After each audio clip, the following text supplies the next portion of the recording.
Les gars, on est tous d'accord pour dire que Yamal a fait une mauvaise prestation hier. C'est l'un de ses pires matchs. Mais regardez le match en question.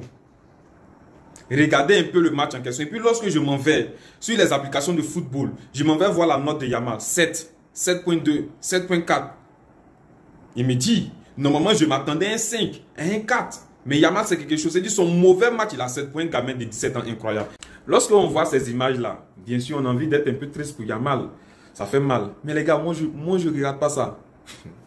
Parce que lorsque je vois, c'est ce qu'il y a mal. Lorsque je vois ce visage-là, cet enfant-là va transformer cette douleur en quelque chose d'autre. Mais ce visage-là dit, aujourd'hui, je sais que j'ai déconné. J'ai pas été à mon niveau. Ok. Mais prochainement, c'est que partie remise. J'arrive en force.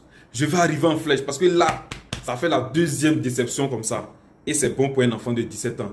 Il va comprendre que toute la vie, c'est pas rose. Il va comprendre qu'il y a des difficultés. Et c'est ça qui va le rendre encore meilleur. Yamal. On ne parle plus, on laisse seulement parler le temps. Il n'y a pas de gens qui sont dit Nuno Mendes a bloqué la mine. C'est faux. C'est faux, il n'a jamais bloqué la mine.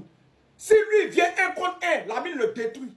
Hier, dès que la mine a un ballon, tout le monde vient sur lui. Il va jouer comment? Dès que la mine a un ballon, il vient à 10 sur la mine. Un enfant de 17 ans, ils n'ont même pas honte. Sinon, Nuno Mendes, lui, peut prendre la mine 1 contre 1. C'est pas possible. Si Nuno Mendes venait lui seul, la mine le dribble, il passe. Mais hier, là, dès que la mine a ballon, il vient à 11. C'est-à-dire, les 11 joueurs viennent sur lui. Il va faire comment? Vous n'avez même pas honte. Un enfant de 17 ans, il a 17 ans. Un bébé, un enfant, vous venez à 10 sur lui. Ça fait honte. Donc, ils vous ont menti. Hein? Nuno Mendes n'a jamais bloqué Lamine Yamal. Il ne peut pas bloquer. Il ne peut pas. Ça va dire hier, dès que Lamine a le ballon, eux tous ils viennent sur lui. Il ne peut pas jouer. C'est pas un robot. Même s'il élimine 7 joueurs, mais quand même 10 joueurs, il ne peut pas. Un enfant de 17 ans n'a même pas honte. Ils sont là, dès que le petit touche ballon net, ils viennent beaucoup sur lui. Non, pas, sinon, Nuno Mendes n'a jamais bloqué Lamine. Jamais. Jamais. Ils vous ont menti. Bon, Ronaldo a pris Ligue des Nations. Nous, on est fâchés, ça ne nous plaît pas. Donc, comme on ne peut pas faire du mal à Ronaldo, le Real des voleurs, vous allez payer pour ça. Ça, là, c'est un motif pour vous abattre l'année prochaine. Non, parce qu'on peut pas, on ne sait pas comment on va faire pour faire du mal à Ronaldo, à ce vaurien. On ne sait pas comment on va faire pour lui faire du mal. Donc, quand il a pris la Ligue des Nations, vous étiez content, non? Vous allez payer pour ça. Voilà le premier motif de la saison prochaine pour vous abattre. C'est le premier motif qui est là. Mais on est fâchés. Pour nous, reste pas. Pour nous, on ne peut pas laisser ça tomber. Jamais. Quand tu nous fais mal, nous, on te rend.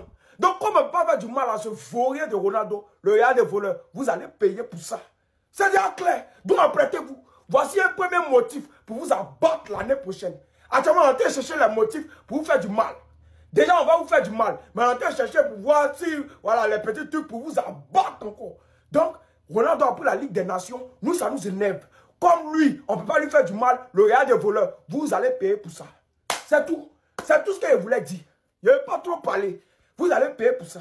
Les Madrilènes, faut profiter, mais faut pas oublier. Les Parisiens kiffaient bien, il n'y a rien à dire. Mais de toute façon, 22 ans, 17 ans, il y aura le temps, ils vont se retrouver. Et il y aura vengeance. En tout cas, on vous laisse kiffer, il n'y a rien à répondre. Même si on a tous vu le plan, contre le petit, où ça fermait tout sur lui. Mais bref, c'était bien joué. Mais pour les Madrilènes, je comprends que vous soyez beaucoup trop heureux. Parce qu'il vous a martyrisé toute la saison. Il vous a détruit, il vous a own, il vous a cassé. Premier classico, 4-0, buteur. Deuxième classico, 5-3, buteur. Troisième classico, finale de Coupe du Roi, double passeur. Et dernier classico, encore une fois buteur. Le mec vous a clairement martyrisé toute l'année. Il a fumé vos deux gardiens, que ce soit Lunin ou Courtois. Et il a fumé tous vos latéraux, que ce soit Franck Garcia ou Ferland Mendy. Et plus drôle dans ça, c'est que votre andouille Mbappé, à chaque fois, il faisait calma. Mais calma, pourquoi tu faisais que perdre? Sur les 4 matchs, il faisait des calmas, il faisait les bails. Yamal y répondait à chaque fois. C'est lui le prochain que vous voulez ramener pour Yamal, non? En tout cas, ce qui est sûr, c'est qu'on se branchera l'année prochaine, peu importe qui sera son opposition. Parce que je pense que vous avez la mémoire courte. Quand le petit il dit que peu importe le nombre de buts que Madrid met,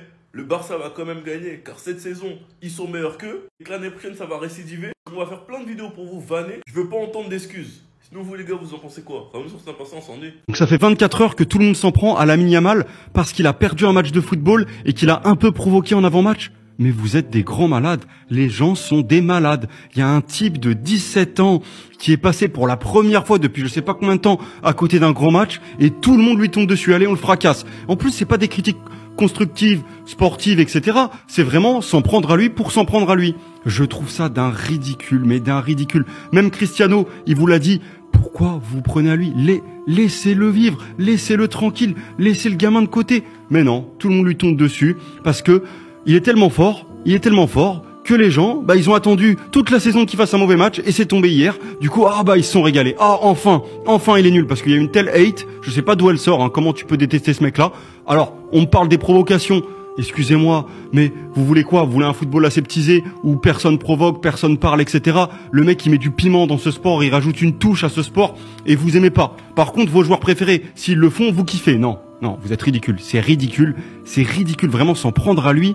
Faut être vraiment touché. Je pense qu'il faut être atteint pour s'en prendre à Lamine Yamal, parce que quand tu vois le mec à 17 ans, ce qu'il a déjà fait dans le football, le niveau qu'il a atteint, c'est pour moi le meilleur joueur sur un terrain actuellement dans la planète. Mais non, ça ne suffit pas. Il faut quand même, pour rigoler ou quoi, il faut l'allumer, voilà. Attendez, le Barça est en train de faire un braquage du siècle en se débarrassant de ses joueurs, en réduisant la masse salariale qui va nous permettre d'aller recruter d'autres joueurs. Le Barça est sur le point de dire au revoir à 3 joueurs. Bougez pas, je vous mens tout. Alors on commence par une bonne nouvelle, parce que cette semaine va avoir l'annonce concernant la prolongation de Chesney. En parallèle de ça, Deco va rencontrer Ter Stegen pour lui expliquer la situation, lui dire clairement de s'en aller. Parce que Juan Garcia va signer au Barça ce mercredi. Le Barça va déposer sa clause libératoire demain matin. Sachant que Manchester United envisage d'acheter Ter Stegen pour remplacer Onana. Le deuxième joueur qui va s'en aller, c'est Clément Lenglet, puisque le Barça a trouvé un accord avec l'Atlético de Madrid. Et c'est même confirmé par Fabrizio Romano, Clément Lenglet va signer à l'Atlético Bilbao jusqu'en 2028. Et ça, c'est une très bonne nouvelle, puisque ça va nous permettre de réduire la masse salariale et d'aller recruter d'autres joueurs sur d'autres postes qu'on a besoin.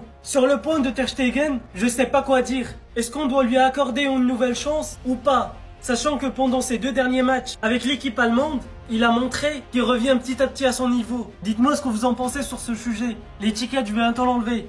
Passez une bonne journée. Franchement, là, les gars, le Barça, ils sont en train de faire un très gros coup et ils sont en train de libérer énormément de masse salariale. Le contrat de l'Anglais qui a été résilié et qui s'engage à l'Atlético jusqu'en 2028, il lui restait 2 ans de contrat et c'est 32 millions de masse salariale économisée, les gars, c'est une dinguerie. L'Anglais, c'était vraiment un poison. Fati qui va partir en prêt à Monaco et c'est un départ définitif car c'est avec une option d'achat obligatoire de 12 millions environ et un gros pourcentage à la revente. Il restait aussi 2 années au Barça. Son salaire était d'environ 13-14 millions. Donc encore un gros salaire à libérer. Le cas Ter Stegen, vous le connaissez déjà, il pourrait devenir 3e gardien, donc partir. Donc il pourrait lui aussi libérer de la masse salariale. Le Barça qui a prolongé quasiment tout le monde, Monsieur X, Pedri, Gavi, Koubarsi, Fermin, Bernal, Yamal, Nico Martinez pour une saison, Lewandowski pour une saison. Rafinha, De Jong qui devrait prolonger, Eric Garcia et Koundé aussi. Christensen qui lui par contre devrait être mis en vente car Deco a confiance en Monsieur X. Et quand on regarde comment les joueurs sont traités sous flic, Monsieur X, fais attention à ta prochaine saison. J'espère que tu vas assurer que le club ne te fait pas confiance pour rien. Sans oublier que Lewandowski, sa dernière saison et lui aussi il a un gros salaire. Donc l'été prochain il va libérer un énorme salaire en sachant que Alvarez est la priorité du Barça la saison prochaine. Laporta s'en cache pas. Donc franchement on revient très bien sachant qu'on est bientôt de retour au 1 pour 1. On a des pourcentages à la revente comme Nico, Firpo, Trincao. Il y a eu la vente de Vaiacom. Il y aura aussi une future vente de Romeo. En tout cas après Garcia, voyons voir ce que Deco va cook. Sinon vous les gars vous en pensez quoi? Ramenez-vous sur ta personne, on s'ennuie. Merci. Redescends là. Merci.